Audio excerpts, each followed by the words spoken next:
56. Vou fazer por aqui. Tá. 4, 5, 5, 7, 5, 5, 7, 6, 4, 6. Interrogação. PW. Léo, estamos já online, meu amigo. Tá bom. Então, estamos online, ok. Estamos online. Vai fazendo recepção do público. Exatamente. Mas eu quero te agradecer mais uma vez, meu amigo, por aceitar esse convite para a gente poder bater um papo, um assunto tão atual, tão importante e tão crescente na cidade, né? Então, chamou a atenção de muitas pessoas, viu? Eu recebi um feedback bem legal quando a gente enviou o convite, né? As pessoas realmente se chocam, né? E recentemente a imprensa ainda noticia o aumento, né? A pandemia ainda causou um aumento da nossa população de rua. Tu me escutas bem? Tudo ok? O áudio está legal? Muito, O áudio, o muito áudio, bem, perfeitamente. perfeito. Mas eu quero. Tu não precisa de muita apresentação, né, Léo? Porque as pessoas que estão hoje nos assistindo aqui, porque já te conhecem, mas eu faço questão. A minha primeira apresentação que eu faço para o Léo é que eu fui aluno do Léo. Então, fui aluno na PUC, na cadeira de Ciência Política. Eu vou contar uma história rápida, Léo, porque tu sabe, tu te recordas, tu fizeste parte do governo Fogaça, tivesse aquela missão linda, maravilhosa de implementar o projeto Ação Rua. E eu me recordo muito do Fogaça, que o Fogaça é professor, muito lembrado como professor, e eu secretário, assim, com ele em algumas atividades públicas. Aí daqui a pouco chegava uma senhora já de idade, dizia, tu foste meu professor. E ele me cutucava assim, tu vê? Eu fui professor até dessa velha, né? Brincando, né? Numa brincadeira. Eu tô dizendo isso, Léo, para justificar aqui que tu foste professor muito jovem, para não haver nenhuma confusão aqui. Eu tô dizendo tudo isso para dizer que o Léo foi um professor muito jovem de ciências políticas e eu tive o prazer de conhecê-lo, de fazer essa amizade, porque senão eu acabei, o que que não vai, as pessoas estão assistindo, mas tipo, como é que é essa história, né? Então, para dizer essa brincadeira, porque o Fogaça fazia essa brincadeira porque ele era uma pessoa que sabia levar as coisas numa boa. Mas, Léo, essa pandemia nos deu essa oportunidade, né, de ser criativos e poder dividir com as pessoas, talvez muitas das conversas que a gente tinha com menos pessoas, né? A gente quando faz algum encontro, faz uma reunião fechada, quer dizer, as lives permitem a gente dividir um pouco de conteúdo, de coisas diferentes do formato que a gente acabava fazendo normalmente, quando fazia reuniões, isso cada vez menos tinha, né, presença das pessoas. Então, na verdade, a pandemia nos acelerou a tendência de que é a gente usar realmente as redes sociais para esses encontros e poder gerar muito mais informação do que as redes já geram, muito mais conteúdo, muito mais debate, sem as pessoas estarem se deslocando, né? Então, queria te provocar nisso, né? Porque isso é uma tendência que a gente está vivendo, né? Antes de a gente entrar do nosso assunto, que é a população de rua. Por favor, meu amigo, fale um pouco, porque o que nós queremos é te escutar, fazer um bate-papo, trocar ideias, fazer com que esse nosso tempinho seja proveitoso para reencontrar um amigo, atualizar, porque sempre quando eu falo contigo, eu saio um pouquinho melhor, sempre aprendo, né? Te tenho como um grande mestre. Aliás, quero fazer uma ressalva que o Léo sobrepõe assim a maioria dos sociólogos, né, cientistas políticos que eu conheço, né, que ficam muito no campo acadêmico. Eu conheci no campo acadêmico, mas o Léo também é um dos poucos sociólogos realmente que vai para o campo, né, que executa a política pública, né? Eu faço essa ressalva porque eu tive a oportunidade de conhecer ele nas duas etapas, dentro da universidade e depois na execução, e eu me recordo aqui muito bem doação rua. Talvez as pessoas não se recordem, né? Porque as pessoas passam na rua e não vê criança na rua. Mas coisa de 10 anos atrás, um pouco mais, foi 2004 que iniciou o governo Fogás, nós tínhamos aí mais de 600, 800 crianças na rua que viviam de maneira completamente, né, desprotegidas, né, pedintes do dia a dia. e realmente o Ação Rua foi um programa que eu tive, né, a participação, né, sob a coordenação do Léo, e que é um sucesso, e que foi uma política pública realmente foi exemplo, foi modelo, né? E Porto Alegre conseguiu superar aquela etapa triste que era a gente poder andar nas ruas, né, e enxergar crianças ali vivendo da esmola, sendo, né, usadas na busca de dinheiro e renda para algumas famílias. Meu amigo, por favor, fale, né, eu quero te escutar. Vamos fazer esse bate-bola.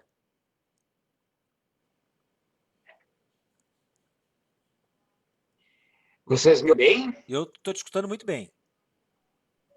Dá para ouvir bem? Tá. Dá para ouvir bem. Então, é o seguinte, de fato, viu, eu na juventude fiz uma idealização em algum momento, não muito claramente, mas eu fiz. Quando eu li ali na obra do Marx, que chega ele está filosofando sobre a condição humana, e ele diz que o ideal humano mesmo, né, fazendo da excessiva proletarização das pessoas, é que o grande sonho humano era ser lavrador, agricultor pela manhã, produtor de alguma empresa à tarde e à noite. Eu, de fato, sempre fiz isso de alguma forma, sempre procurei este ideal. Eu, de fato, trabalho no meu jardim da casa, na minha terrinha, todos os dias, praticamente. Produzo a partir das 11 da manhã intensamente até um certo horário da noite, e à noite eu tenho oportunidades como essa de reencontrar pessoas queridas, fazer reflexões, ensinar e aprender. A segunda observação da tua produção seria, e por isso hoje, Mauro, quero te dizer que eu me sinto um homem feliz por isso, compreende? Quer dizer, grande prazer no mundo produtivo, no mundo do trabalho, no mundo do desgaste físico, né? no mundo da prestação de serviço, né? Na prestação de serviço para pessoas e para causas relevantes, né? E em contato sempre com pessoas saudáveis e importantes, como é o caso hoje aqui, Mauro, sem nenhum populismo. O fato de dar aula, de fato, foi uma experiência revolucionária para quem ministra docência, né? Que organiza o aprendizado. Tu realmente aprende dando aula, e não sentado na academia apenas, né? Tu organiza o aprendizado, tu organiza a comunicação, tu te prepara para ser questionado, dar sustentação aos argumentos. Bom, com uma vida que a gente não sabe antes de viver, né? De que isso te dá uma rede de relacionamentos afetivos, uma rede de gratidões, uma rede de vínculos, que é uma coisa absurdamente relevante. E esta rede, quer dizer, os alunos do Fogá, os alunos dos grandes mestres, né? Ela aparece todos os dias na vida da gente. Há 2, 3 dias atrás, dei uma entrevista no programa da Ana Cássia, na Rádio Bandeirantes, né? Logo, Mouventes, fui tua aluna na FAMECO, dei aula na FAMECO, assim como na economia da PUC por 10 anos, né? Então, essa rede, esses ativos, eles comparecem diariamente na tua vida. E para dizer um último comentário, assim, uma provocação inicial, que me toca muito pessoalmente, Mauro. Eu, semana dia 14, fiz 30 anos de casado, e as minhas filhas, que estão adultas, 20 a 25 anos, minhas 3 filhas, elas encontraram o DVD do casamento, que eu nem lembrava que existia, né? E a surpresa que elas prepararam para a recepção que fizemos domesticamente, né? Incluía a projeção vídeo.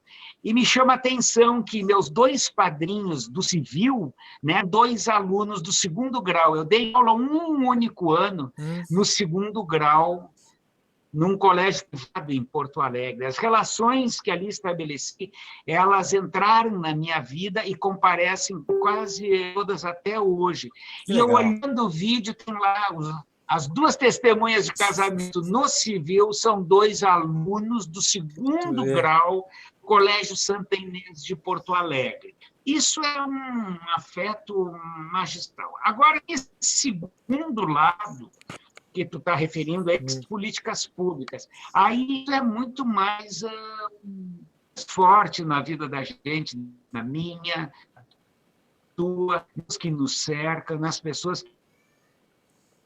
que atuam nos desafios com a gente, ajudam a encarar problemas públicos. Os problemas públicos são os mais complexos. Sim.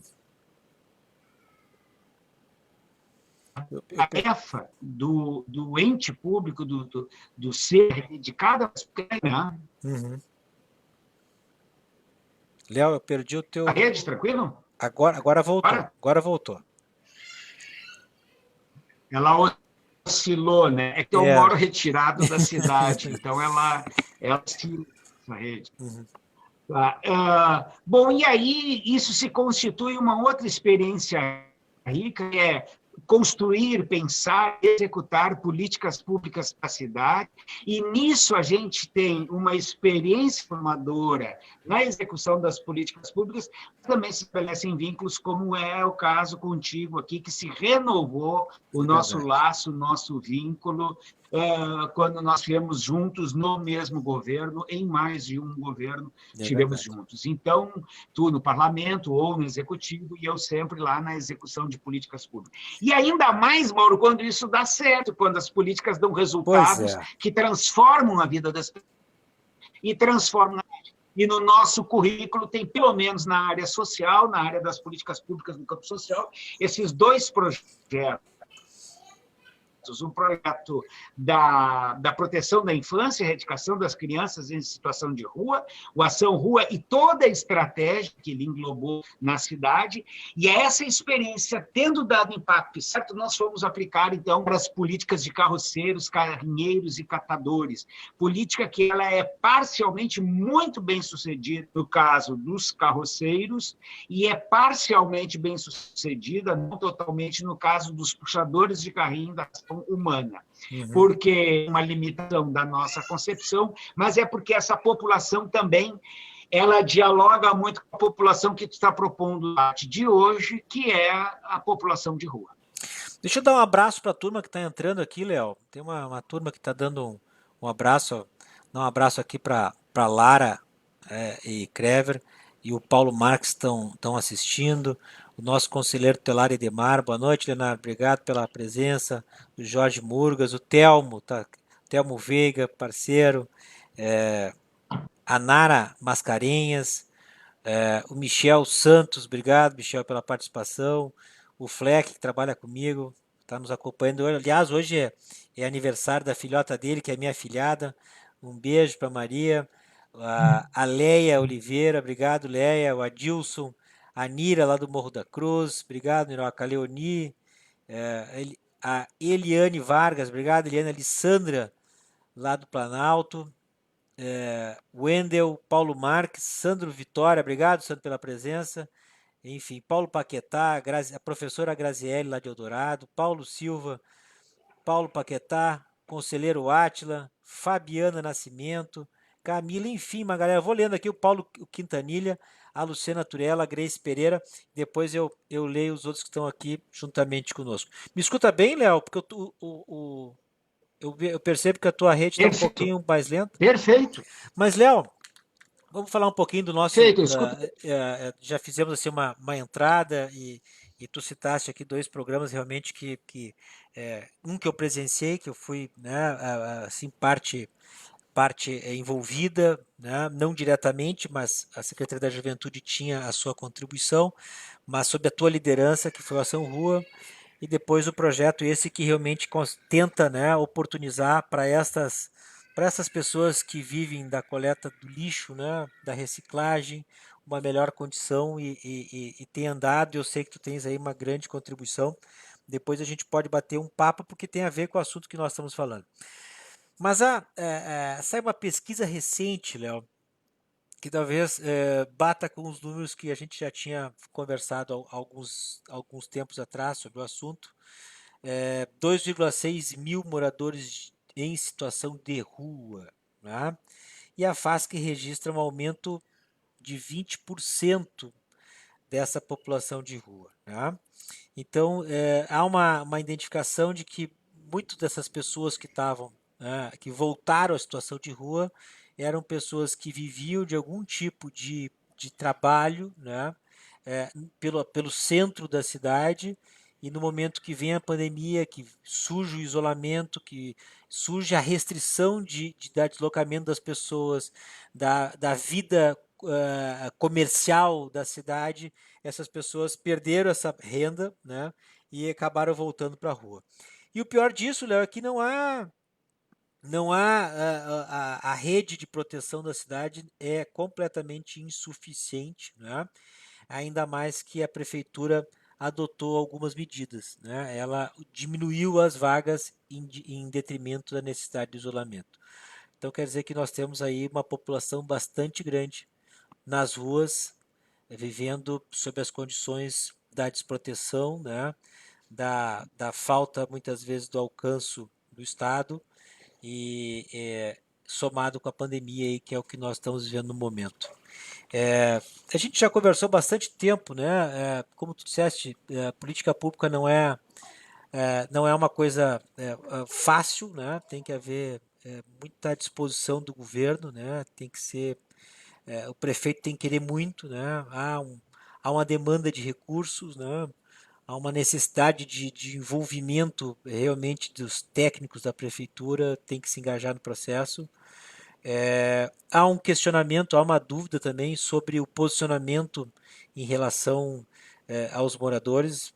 Eu compactuo com aquilo que tu tens defendido, que eu tenho escutado, né, da rua.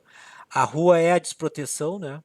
É a ausência, né? Tem que haver um certo acolhimento, mas um certo rigor em certo momento, né? Então, vamos trocando bola para não ficar falando muito, mas eu queria iniciar com isso, né? A pandemia aumentou o número a prefeitura admite esse dado, coloca um número de 20%, pode ser um número maior, mas o fato é que a pandemia nos trouxe uma realidade com o aumento da pobreza, né?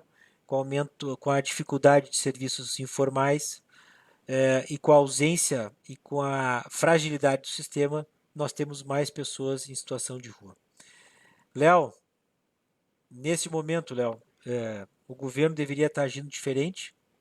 Eu não tenho a menor dúvida que sim, poderia estar fazendo mais, né? Bom, a pandemia ela é deletéria para todos.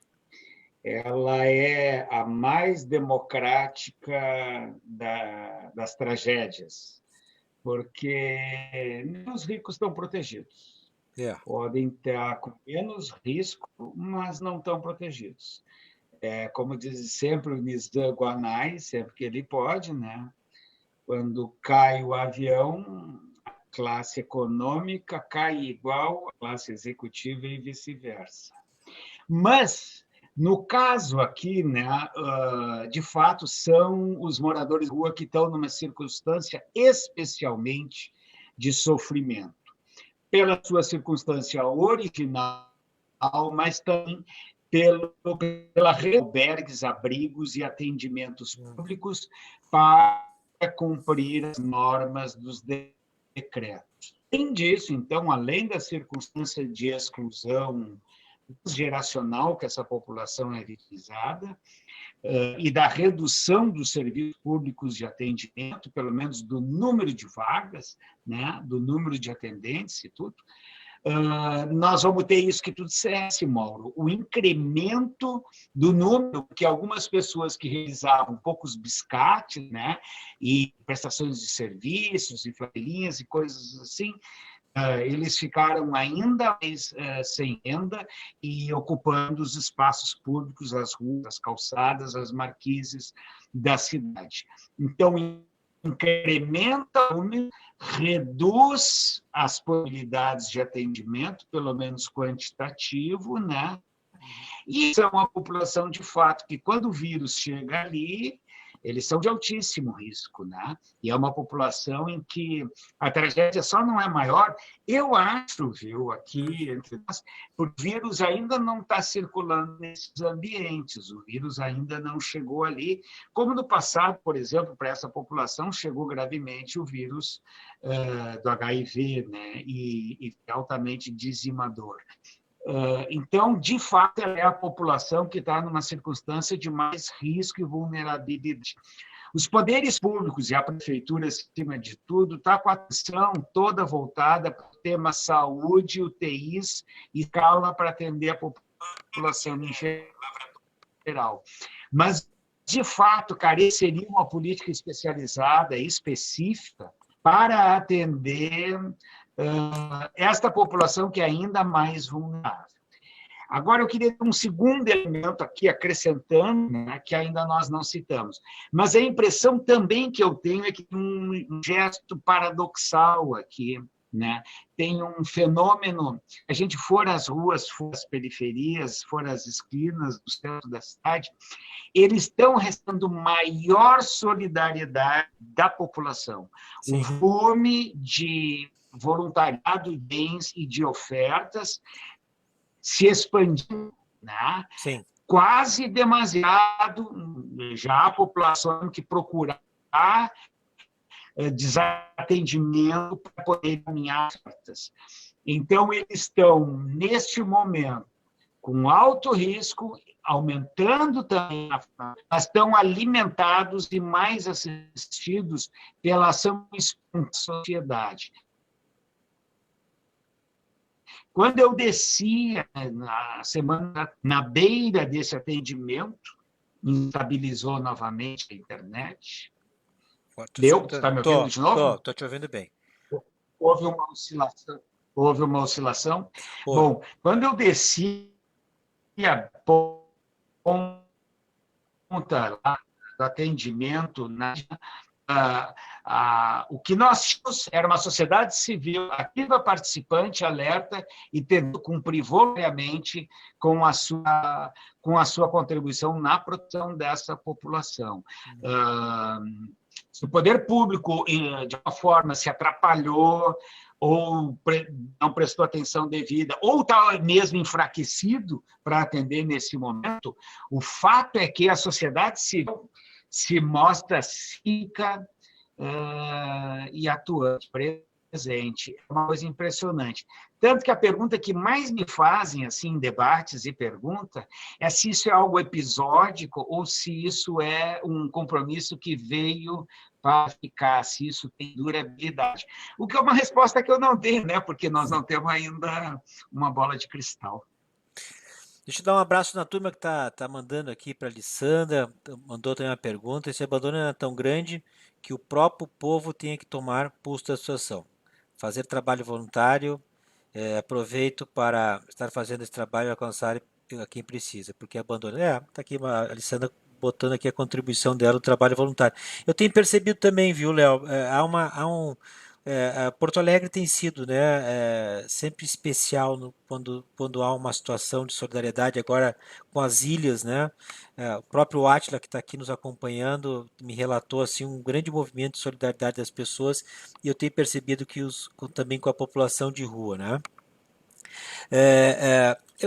Outra coisa que me incomodou muito, Léo, né? Eu não sei se era o melhor modelo, mas o fechamento daquele restaurante popular, viu? É, é uma situação que talvez incomodasse a vizinhança.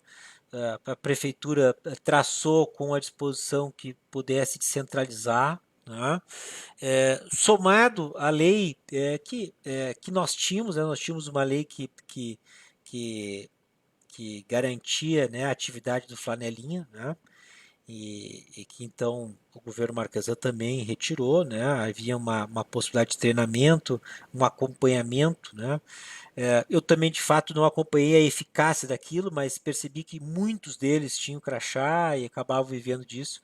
Também é essa situação. Bom, se bem que com a pandemia, a atividade, mesmo sendo reconhecida ou não pela prefeitura, ela deixa de acontecer porque as pessoas não estão circulando, né? Mas o restaurante popular, para mim, me parece que foi um prejuízo para a cidade, porque, pelo menos o que a gente percebe, não há uma construção de uma segunda política que pudesse dar tão certo como aquela, né? Então era uma estrutura que já reconhecia, quem passava ali por volta já das 11 da manhã tinha uma fila enorme, né? Enfim, acabava atendendo uma população grande e tinha, né, uma estrutura ali montada e garantir. Então, esses desmanches de política, assim, uma substituição, eu vejo que é um prejuízo, viu, Léo? Eu vejo que, por parte, assim, do governo municipal, uma falta de um traçar, de um objetivo, de uma construção, né? Então fica, né? Fica porque a gente tenta dialogar com esse governo e não consegue. Então eu faço aqui o registro porque eu sou um vereador de oposição, um vereador independente, posso fazer as minhas críticas permanentes ao governo e faço porque eu achei que foi um grande prejuízo, né? E quando eu vi os números hoje de que a diminuição de vagas nos albergues, né? E que eles estão, né, há um grande número de pessoas em ruas que não estão sendo acolhidas, que não há condição nem em dias de chuva, né, de serem atendidas. Eu vejo que Porto Alegre está aí, tem uma grande dívida e era uma promessa, né, de campanha do Marquesan. Não é uma questão apenas do governo dele, né? Uma questão que cresceu. Eu me lembro que no governo Fogaça também cresceu a população de rua. E também não é uma situação única de Porto Alegre, né? Várias cidades do mundo passam por esse problema, tem essa situação a ser enfrentada, né? Nós batemos um papo sobre isso, Léo. Qual é assim a condição para dividir com as pessoas dessas pessoas, né? Há um grande número de pessoas que precisariam de acompanhamento médico, né? Que tem algum tipo de insanidade, poderia usar esse de doença mental, alguma coisa desse tipo, pessoas que viciadas, né, em algum tipo de droga. Tu tens algum número, Léo, nesse sentido que a gente possa dividir com as pessoas que estão nos ocupando, nos assistindo?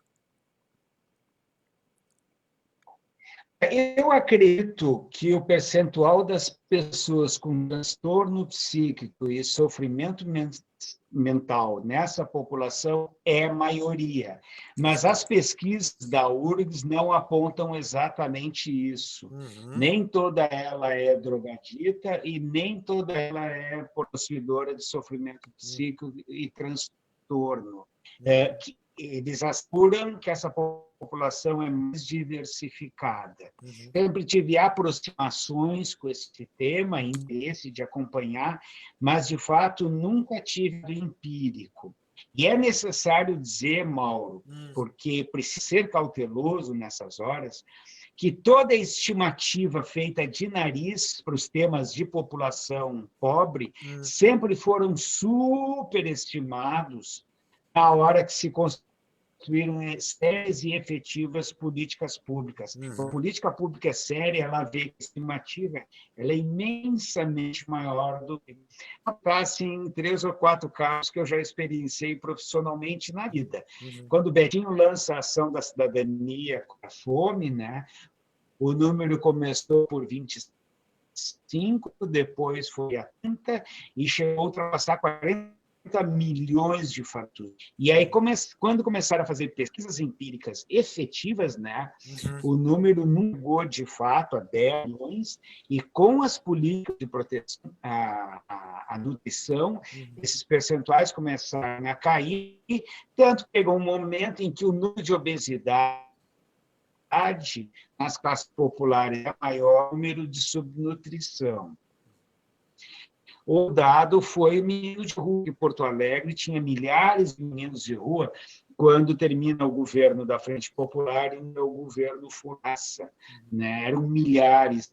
E, de fato, listados, nomeados, identificados e acompanhados pelo sistema de atendimento da cidade, nós nunca ultrapassamos o número de 300 meninos, seja de rua moradia, seja rua sobrevivência. Eram os dois conceitos que se usavam. Né? E as pessoas que fizeram esse levantamento, essa identificação, são todas pessoas vivas, estão aí e continuam prestando serviços públicos de proteção para a cidade. Quando iniciamos o programa para os carroceiros, né, dizia-se que as ilhas tinham, só as ilhas de Porto Alegre eram 1.500 carroceiros, né? E nós não acreditávamos que a cidade toda ultrapassasse 1.500 carroceiros, carroças com carros nas ruas, né? E quando fomos para o atendimento individualizado, personalizado, cadastrar essa população. Nós nunca passamos do número de 840 carroças na cidade, identificadas, carroça e cavalo. Que quando nós fomos para as ruas, esse número já deveria ter caído, provavelmente, porque há muitos anos saiu a lei. Quando saiu uma lei restritiva, a tendência é que o número da população reduz, porque essa é uma população adulta, com a estratégia social de sobrevivência, se houver algum tipo de cerceamento dessa atividade, há uma natural movimentação dessa população adulta, né, homens e mulheres, a procurar outras formas alternativas. Então, eu acho que quando nós fomos fazer o cadastramento, essa população já estava em queda. Bom, mas não caiu de 5 mil para 800, como se estimava. Sim. Bom, no caso da população famélica aí, do atendimento nutricional que está falando, né, o dado é ainda pior. Se eu estou trazendo boas notícias aqui, nessa, eu acho que vou piorar a tua frustração como homem público, como da cidade, como ex-secretário municipal. Não fechou só o restaurante municipal, fechou também o restaurante estadual e fecharam vários restaurantes da iniciativa privada. Ali na Polônia tinha um excelente restaurante popular, da Vompar. A Vompar foi vendida e aí foi descontinuado. Um projeto exemplar, foi descontinuado. Então, vários desses restaurantes que existiam, alguns mantidos pela Gerdau, eles foram descontinuados. Sobre isso, eu queria tempinho para dizer mais duas frases, então, dos restaurantes, porque tu me motiva muito a me pronunciar sobre isso. É o seguinte, Paulo, e todos os senhores, senhoras, companheiros que nos assistem, tá? Toda a política para a população de rua não pode ser, ela não deve ser uma política de manutenção do status quo. Uma política de manutenção na rua. Não é uma política de manutenção na rua. Ela é uma política de acesso a essa população, de estabelecimento para que a população vinculada com essa política de atendimento para ingressar num programa de transição. Toda a política de assistência social ela tem que ser uma política de acesso, ingresso, permanência e sucesso na proteção, para que a pessoa tenha alta do sistema. É como se fosse um hospital. Claro. O doente entra, é tratado, bem alimentado, tem alta porque ficou curado, né? A mesma coisa. Então, a política, ela tem... E os restaurantes foram fechados numa hora em que eles eram apenas manutenção. Quartos e não houve um clamor público, quando isso deveria ter sido, Mauro, uma grande reação social, popular, comunitária, frente, não foi.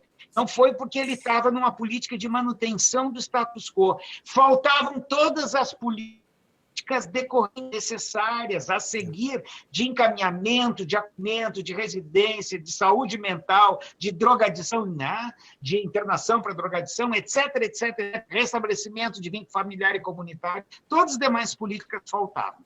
Vou encerrar, então, para ajudar aqui as perguntas e te estimular no debate, fazendo uma afirmativa super forte que eu acabei de ouvir, né? Eu perguntei, fulana, eu falei com uma líder de atendimento de população de rua, conveniada com a prefeitura.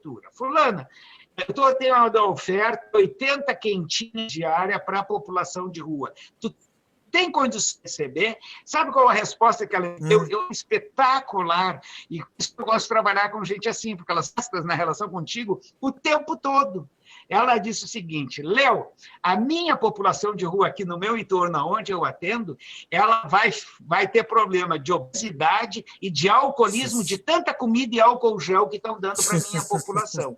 Agora, todo o resto na vida deles falta. Falta dentadura, falta tratamento para sarna de pele, falta tratamento para unha encravada, falta atendimento psiquiátrico, medicamento, faltam todas as demais políticas. Eles morrem gordos e bêbados, mas o resto tudo eles estão abandonados. Léo, deixa eu aqui dar aqui um comentário muito bacana nós estamos já finalizando, viu como o tempo passa voando e a gente poderia ficar conversando aqui horas e horas, mas a Bruna também dizendo que muito triste a realidade que estamos vivendo nessa pandemia, famílias morando na rua. enfim, secretário cobrando aqui login em sites nas famílias para ter acesso aos filhos para comer. Essa é uma realidade triste. Eu sempre vou voltar a falar sobre educação. A Nira lá do Morro da Cruz, dizendo que está faltando políticas públicas.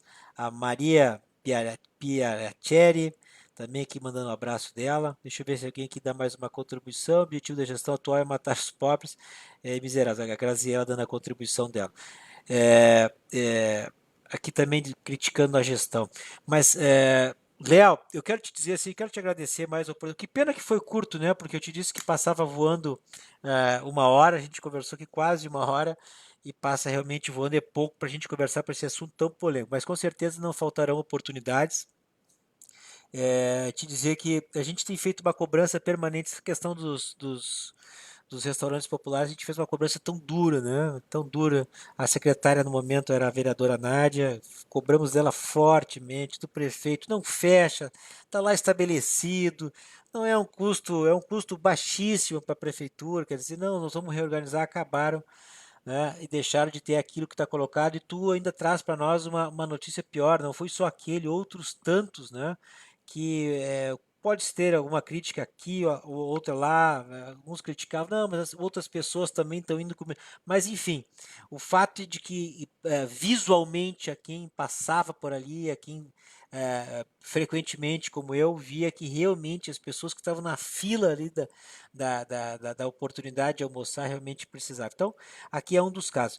Mas, Léo, o assunto é mais longo, né? O tempo foi curto, eu quero te agradecer, dizer que esse é um tema que volta, né? Volta no período eleitoral, no debate municipal, né? Não, a cidade não venceu, a cidade tem uma dívida com essa população de rua, e com a cidade em geral, né? Porque a cidade ela se sente agredida, né?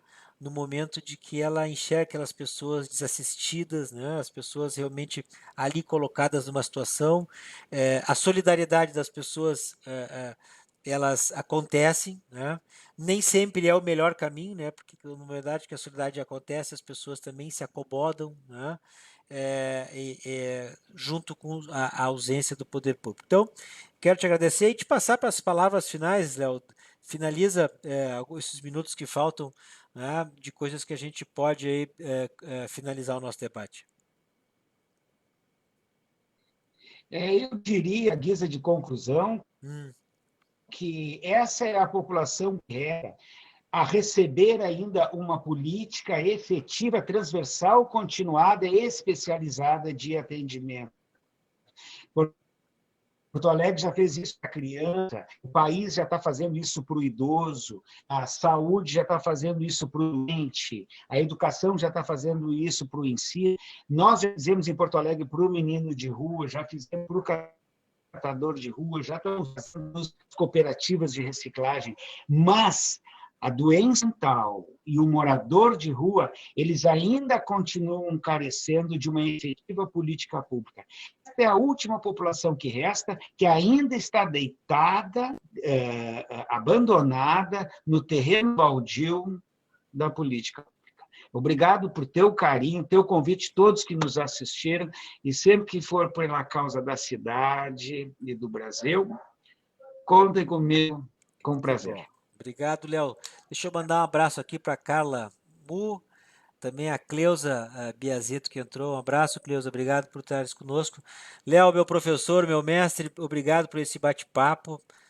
Espero que tu continues contribuindo, né, com a tua capacidade, com a tua vontade de poder executar políticas públicas no debate, na execução. Enfim, tu é uma das figuras que Porto Alegre tem um grande orgulho de dizer que o Léo Voigt daqui. Léozinho, um abraço, uma boa noite. Obrigado por nos dar esse tempinho de conversa contigo. Foi muito legal, viu? Grande abraço. Uau.